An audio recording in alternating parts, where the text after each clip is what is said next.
La première chose que ma sœur m'a dite en me voyant aux funérailles, c'est « Tu as l'air plus petite ». Pas un « bonjour ». Pas un « je suis désolée pour ta perte ».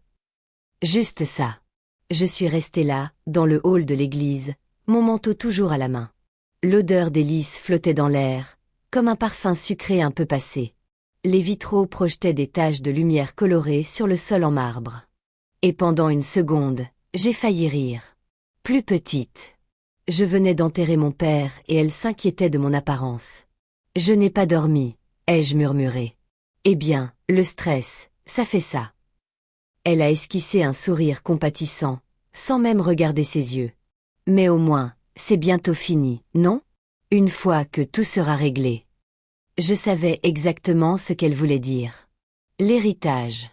Derrière elle, mon frère Marc, les mains dans les poches, était appuyé contre le mur, comme s'il était à une réunion entre amis plutôt qu'aux funérailles de notre père. Sa femme, Tiffany, était absorbée par son téléphone. J'ai dégluti. Oui, ai-je dit. Presque. Papa était décédé 3 jours plus tôt, d'une crise cardiaque soudaine et brutale. Il avait failli se disputer avec le plombier au sujet du prix d'un nouveau chauffe-eau. L'instant d'après, il était étendu sur le sol de la cuisine, la main sur la poitrine. C'est moi qui l'avais trouvé. Je n'arrivais toujours pas à me sortir cette image de la tête.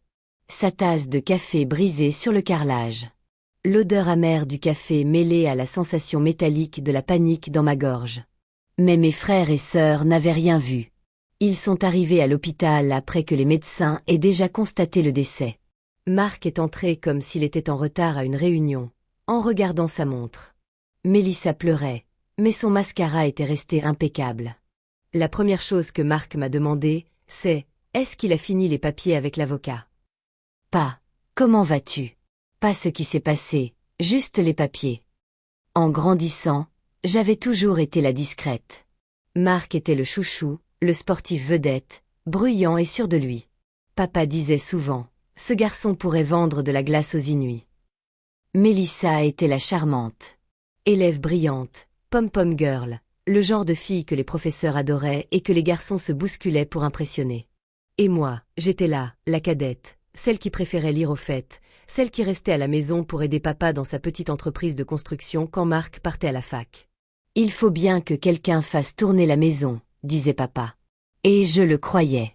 Après la mort de maman, quand j'avais 17 ans, tout a basculé.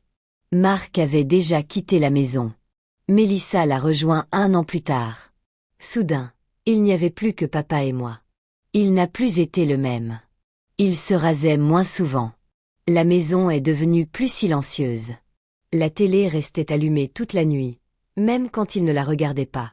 Et je suis devenue son bras droit. Je tenais la comptabilité de son entreprise, je répondais au téléphone, je gérais les factures, j'ai appris à gérer les fournisseurs, les clients, les permis, tout. Parfois, je m'endormais à la table de la cuisine avec une pile de paperasse sous la joue. Papa me réveillait doucement. « Tu n'es pas obligée de faire tout ça, ma chérie », me disait-il. Mais je l'ai fait parce que quelqu'un devait le faire. Pendant ce temps, Marc et Mélissa ont refait leur vie ailleurs. Marc a épousé Tiffany, issue d'une famille aisée, qui a créé une agence immobilière. Mélissa est partie vivre en ville et a travaillé dans le marketing. Ils venaient peut-être 2 fois par an, pour les anniversaires, Noël, ou un barbecue de temps en temps, et à chaque fois, c'était comme visiter une pièce de musée plutôt que la maison de leur enfance. Waouh! S'exclamait Mélissa en regardant autour d'elle. Vous avez encore ce vieux canapé. Papa refuse de s'en débarrasser, répondais-je. Marc riait.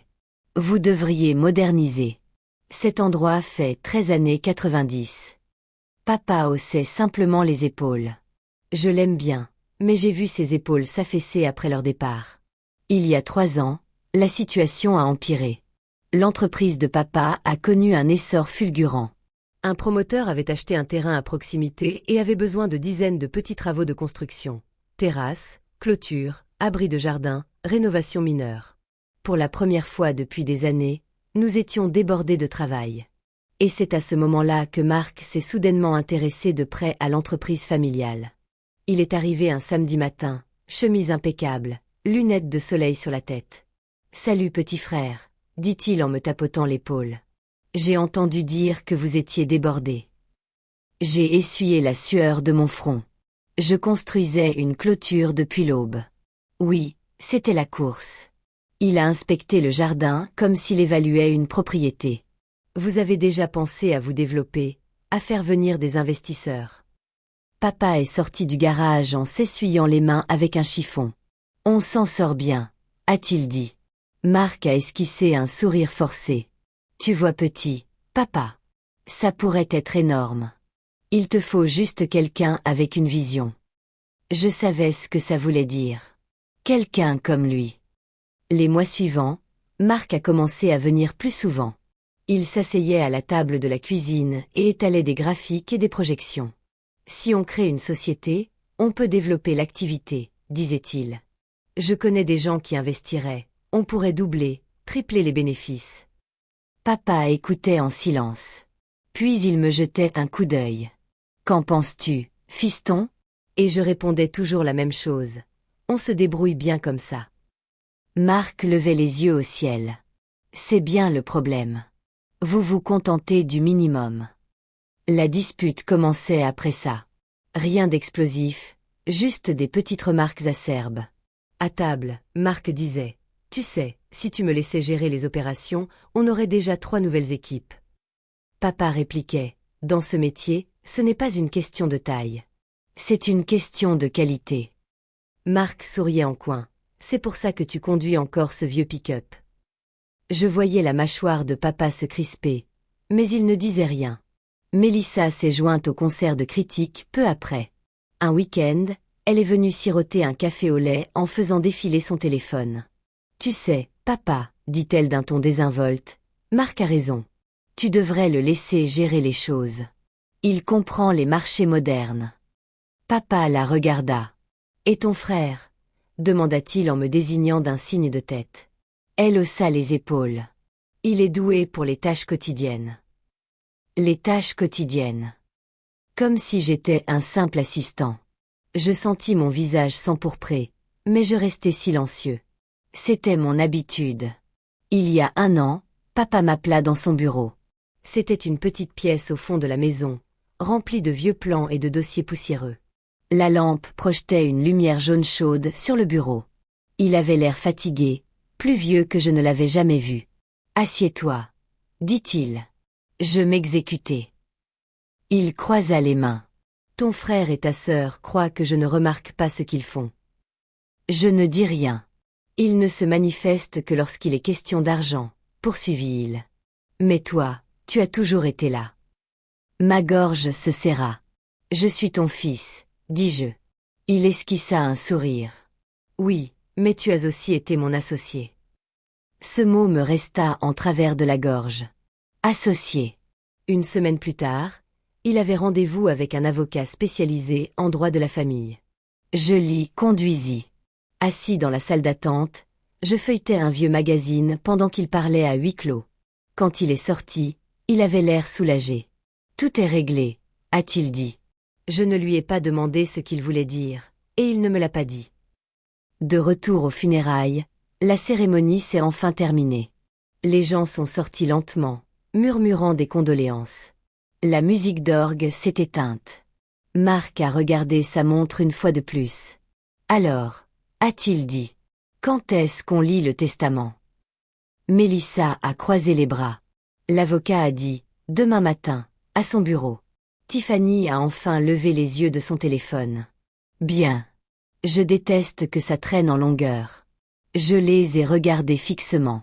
Notre père gisait encore dans un cercueil à 3 mètres de là, et il se le partageait déjà mentalement. Cette nuit-là, je suis restée seule à la maison. Le silence était plus lourd que d'habitude. Chaque craquement du plancher résonnait plus fort, plus strident. Je me suis assise à la table de la cuisine, à la même place où papa et moi avions passé des années à examiner des factures. Sa tasse à café était encore dans l'évier. Je l'ai prise, passant mes doigts sur le bord. « Tu aurais dû me le dire », ai-je murmuré, mais la maison est restée muette. Le lendemain matin, le ciel était gris et il brunait. Un temps idéal pour des funérailles. J'ai pris la voiture pour le cabinet de l'avocat, l'estomac noué. Ma vieille berline a vibré en se garant sur le parking, entre le SUV noir rutilant de Marc et le cabriolet blanc de Mélissa. Ils étaient déjà là, sous l'auvent. Mélissa a jeté un coup d'œil à ma voiture et a haussé un sourcil. « Tu conduis toujours cette chose. »« Elle roule, » ai-je répondu. Marc a souri en coin. « Eh bien, peut-être plus pour longtemps. » J'ai froncé les sourcils. Qu'est-ce que ça veut dire? Il a haussé les épaules. Je dis juste qu'une fois les biens partagés, les choses pourraient changer. Tiffany a ri doucement. À l'intérieur du cabinet, une odeur de bois ciré et de café flottait dans l'air. L'avocat, Monsieur Henderson, nous a accueillis d'un air grave. « Veuillez vous asseoir », a-t-il dit. Nous nous sommes installés autour d'une longue table en acajou. La pluie tambourinait doucement contre les vitres. Mes mains, froides et engourdies, reposaient sur mes genoux. Marc se laissa aller dans son fauteuil, confiant. Mélissa croisa les jambes, l'air ennuyé. Maître Henderson ouvrit un épais dossier. « Voici le testament de Robert Hay », commença-t-il. J'ai eu un pincement au cœur en entendant le nom de papa prononcé si formellement. Il s'éclaircit la gorge. « Avant de commencer, je tiens à rappeler à tous que votre père a pris ses décisions avec soin et de son plein gré. » Marc fit un geste de la main. « Bien sûr. Entrons dans le vif du sujet. » L'avocat ajusta ses lunettes et commença à lire. « À ma fille, Mélissa Hay, je lègue ma collection de bijoux anciens et le contenu de mon compte d'épargne personnelle. » Les yeux de Mélissa s'illuminèrent. Elle se pencha en avant. « Combien y a-t-il sur le compte ?» Maître Henderson ignora la question et poursuivit. « À mon fils, Marc Hay, je lègue ma camionnette et ma collection d'outils. » Marc fronça les sourcils. « C'est tout, » dit-il.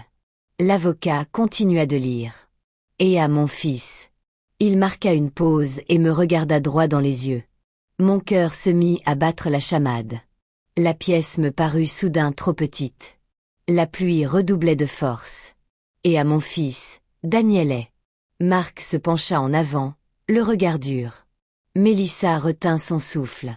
Tiffany cessa de faire défiler son écran. L'avocat déplia un document. « Je m'en vais. » Et c'est à ce moment-là que Marc frappa la table du poing. « Attendez, » dit-il. « Avant de lire ça, je crois qu'il faut qu'on parle de quelque chose. » L'avocat cligna des yeux. « Excusez-moi. » Marc fouilla dans sa mallette et en sortit un dossier. « Voyez-vous, » dit-il lentement, « nous avons des raisons de croire que Daniel nous cache quelque chose. Quelque chose concernant les affaires de papa et la propriété. » J'eus un mauvais pressentiment. Mélissa plissa les yeux. « De quoi parlez-vous » demanda-t-elle. Marc fit glisser le dossier sur la table. « On devrait peut-être commencer par ça. » Monsieur Henderson hésita. Je sentis tous les regards se tourner vers moi. Et pour la première fois, je compris qu'ils pensaient que j'avais tout perdu. Mais ils étaient loin d'imaginer ce qui allait suivre. Le dossier glissa sur la table comme une menace. Marc le tapota du bout des doigts. « Continuez, » dit-il. « Ouvre-le. » Ma main resta sur mes genoux. « Qu'est-ce que c'est » demandai-je doucement.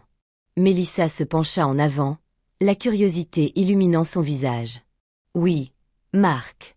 Que se passe-t-il » Il esquissa un petit sourire suffisant. « J'ai engagé un comptable privé le mois dernier juste pour jeter un œil au compte de papa. » Mon estomac se noua. « Et devine quoi » Il poursuivit. « Il s'avère que Daniel signait des documents, prenait des décisions, déplaçait de l'argent. » Tiffany laissa échapper un petit cri, comme si elle venait d'apprendre un secret scandaleux.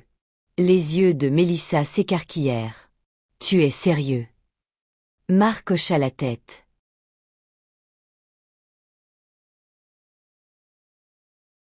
« Absolument. » Tous les regards se tournèrent vers moi. Je sentais le poids de leurs soupçons comme une pression physique sur ma poitrine. « Daniel, » dit Mélissa d'une voix soudain tranchante. « Que as-tu fait » Je n'ai rien fait, dis-je. Marc rit. « Voyons, tu vis avec lui depuis des années, tu gères ses comptes.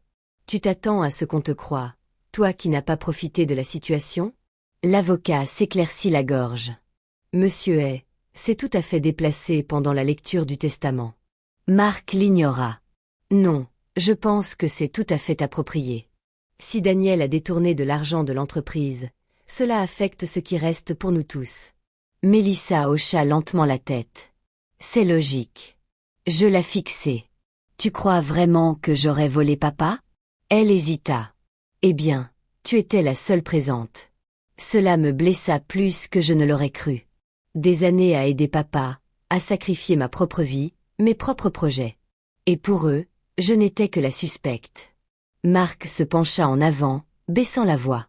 Tu sais ce que je pense, dit-il. Je pense qu'il savait qu'il n'hériterait pas de grand-chose, alors il s'est servi avant. Tiffany acquiesça avec empressement. Cela expliquerait tout. Mes mains se crispèrent en poing sous la table. Expliquer quoi? Demandai-je. Marc eut un sourire narquois. Ta voiture, tes vêtements, toute ta vie. Mélissa pencha la tête. Oui. Je me suis toujours demandé comment tu faisais. L'entreprise n'a jamais semblé si rentable. Je laissai échapper un long soupir. Il n'en avait vraiment aucune idée. Monsieur Henderson referma doucement le dossier du testament. Si vous avez tout à fait terminé, dit-il d'une voix ferme, j'aimerais procéder à la lecture. Marc croisa les bras. Avec plaisir, répondit-il, mais son regard restait fixé sur moi comme s'il avait déjà gagné. L'avocat reprit le document et, s'adressant à mon fils, Daniel, il lut « Je lègue l'intégralité de mes parts dans les constructions, y compris tout le matériel, les contrats et les comptes. » Le sourire narquois de Marc s'estompa légèrement. Mélissa fronça les sourcils. Part sociale. Monsieur Henderson poursuivit. « Je lui lègue également la maison, le terrain sur lequel elle est bâtie et la propriété attenante de 8000 mètres carrés. » Un silence pesant s'installa dans la pièce.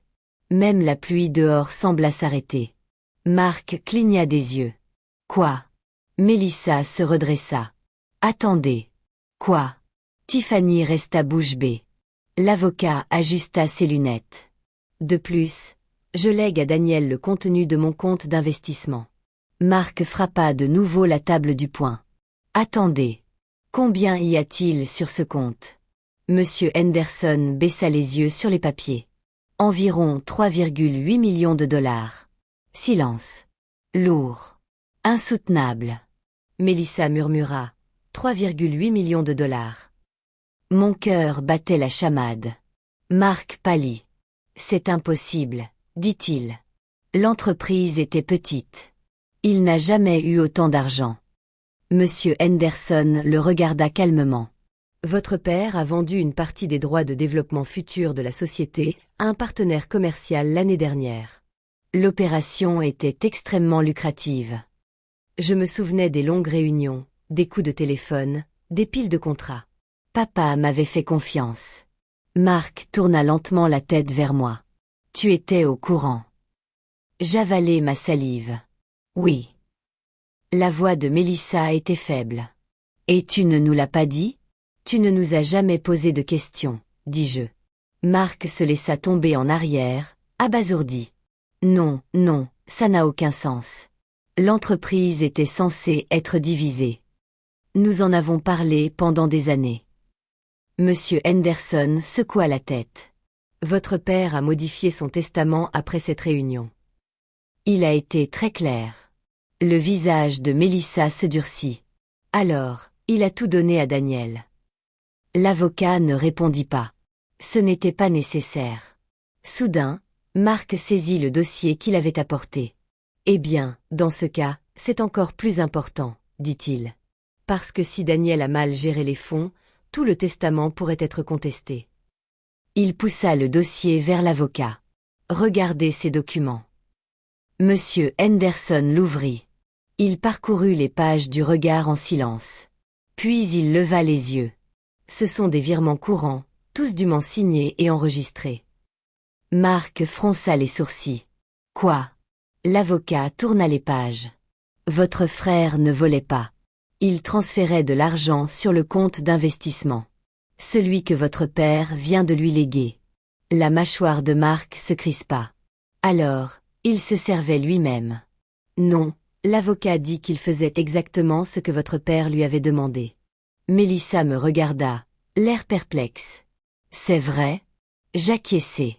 Chaque virement, chaque contrat, chaque décision, Papa a tout approuvé. Je fis une pause. Il ne vous faisait tout simplement pas confiance. Pour gérer ça. Les mots planaient dans l'air comme de la fumée. Mélissa rougit. Le visage de Marc s'assombrit. C'est ridicule, s'exclama-t-il. C'est moi qui ai l'expérience en affaires.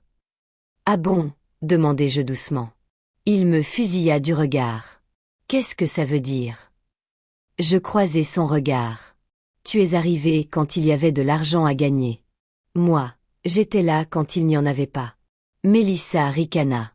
Oh, arrête de jouer les martyrs. Je secouai la tête. Je ne le suis pas. J'ai juste fait ce qu'il fallait. Marc se leva brusquement. C'est de la folie. Je refuse. On conteste le testament. Monsieur Henderson soupira. Vous pouvez essayer, mais votre père s'y attendait. Il replongea la main dans le dossier. Il y a une clause. Si l'un de vous conteste le testament, son héritage est entièrement perdu. Les bijoux, le compte épargne, le camion, tout. Les yeux de Mélissa s'écarquillèrent.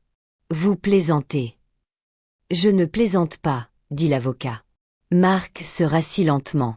Donc, si on conteste, on n'obtient rien. C'est exact. Le silence retomba dans la pièce. Je les observais tous les deux. Pour la première fois de ma vie, ils semblaient incertains. Petits comme je me sentais autrefois à leur côté. Mélissa s'éclaircit la gorge. Alors, que se passe-t-il maintenant? Monsieur Henderson referma le dossier. Les actifs seront transférés à Daniel dans les prochaines semaines. La maison, l'entreprise, les comptes, tout. Absolument tout. Ce mot résonna dans ma tête. Marc se leva, sa chaise grinçant bruyamment sur le sol. C'est incroyable, murmura-t-il. Tiffany le suivit. Mélissa hésita, puis se leva à son tour. Elle me regarda. Je suppose. Félicitations, dit-elle d'un ton plus amer que bienveillant. Je ne répondis pas. Ils sortirent du bureau ensemble, leurs pas résonnant dans le couloir. La porte se referma derrière eux, et voilà, c'était fini. M. Henderson m'adressa un petit sourire. Votre père était très fier de vous, vous savez. Ma gorge se serra. Il n'avait jamais dit ça. L'avocat se laissa aller en arrière. Il n'en avait pas besoin. C'était dans tout ce qu'il faisait. Je baissai les yeux sur mes mains. Toutes ces années, tout ce travail, toutes ces soirées tranquilles à la table de la cuisine. Tout cela n'avait pas été vain. Un mois plus tard, je me tenais dans l'allée, contemplant le coucher de soleil sur la vieille maison. Mais maintenant, elle ne me paraissait plus vieille. Elle m'appartenait. Le bardage avait été repeint, le porche réparé, le jardin nettoyé. L'entreprise prospérait plus vite que jamais. J'avais embauché 2 nouvelles équipes, acheté du meilleur matériel et diversifié mes activités dans de petits projets commerciaux. Le téléphone sonnait sans cesse, et pour la première fois de ma vie, je ne me contentais pas de survivre, je m'épanouissais. Marc appela une fois. « Écoute, » dit-il d'une voix sèche. « On a peut-être mal commencé. » J'ai failli rire. Vraiment. Il ignora ma remarque. J'ai des investisseurs qui seraient intéressés par un partenariat. On pourrait gagner beaucoup d'argent. Je fixai le jardin, ce même jardin où mon père et moi avions passé des années à travailler côte à côte. Non, dis-je. Quoi? Pourquoi pas? Parce que je ne suis pas intéressé par l'argent au détriment de tout le reste. Il se tut. Tu lui ressembles tellement, murmura-t-il. Oui, dis-je doucement. Je suppose. Puis je raccrochai. Mélissa n'appela jamais, mais j'appris par des proches qu'elle avait vendu les bijoux et utilisé les économies pour rembourser des dettes.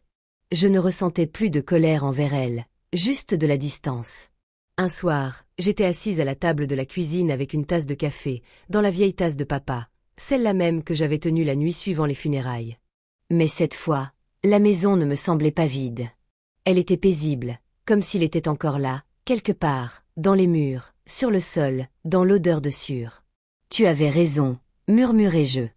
L'entreprise, c'était plus que de l'argent. C'était un héritage. Et maintenant, c'était à moi de le perpétuer. Non pas parce que je m'étais battue pour lui, non pas parce que je l'avais exigé, mais parce que j'avais été là quand c'était important. Et au final, ça valait le coup.